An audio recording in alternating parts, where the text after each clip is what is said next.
বুঝলাম না রে, শুনলাম না মোবাইল ফোনে আই লাভ ইউ। গতকাল গর্জাস শাড়িতে অ্যাওয়ার্ড ফাংশনে অ্যাওয়ার্ড সকলের হাতে তুলে দিয়েছে অভিনেত্রী অপু বিশ্বাস এবং নিজেও সম্মানিত হয়েছে। অভিনেত্রীর সাকসেসের গল্প যেন শেষ হওয়ার না, একের পর এক ওপেনিং, এখন নতুন সিনেমাতে তাকে কাজ করতে দেখা যাচ্ছে।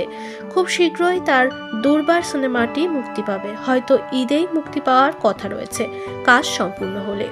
একের পর এক সাকসেসের পরও তার জীবনে রয়েছে সাংসারিক টানাপোড়া। এটা ফেব্রুয়ারি মাস মানেই ভালোবাসা মানুষের সঙ্গে একের পর এক দিন সেলিব্রেট করা, নানান ডেতে নানান উপহার দেয়া নেয়া। ভ্যালেন্টাইন ডে নায়িকাকে এবার সাংবাদিকরা প্রশ্ন ছুড়ে দিল, ভ্যালেন্টাইন ডেতে অপু বিশ্বাস কি সাকিবের সঙ্গে থাকছে নাকি নিজের মতো করে সময় কাটাচ্ছে?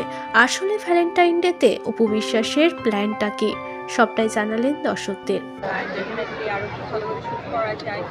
বিগত দিনে ঠিক তেমনই ছিল ভ্যালেন্টাইন বারেই ছিল, লাইক শুটিং করছি, শুটিংয়ের মাঝখানে আচ্ছা আজকে 14 ফেব্রুয়ারি, ঠিক আছে। অনেক সারপ্রাইজ পেয়েছে, একদম না। সকালে হয়তো বলতো যে আজকে শুটিং আছে, এই শিডিউল আছে, না বললেই হতো। অ্যাকচুয়ালি শুটিংয়ের মধ্যেই ছিল, বাইরে ছিল। আর দেওয়া যাবে বেদি ভাই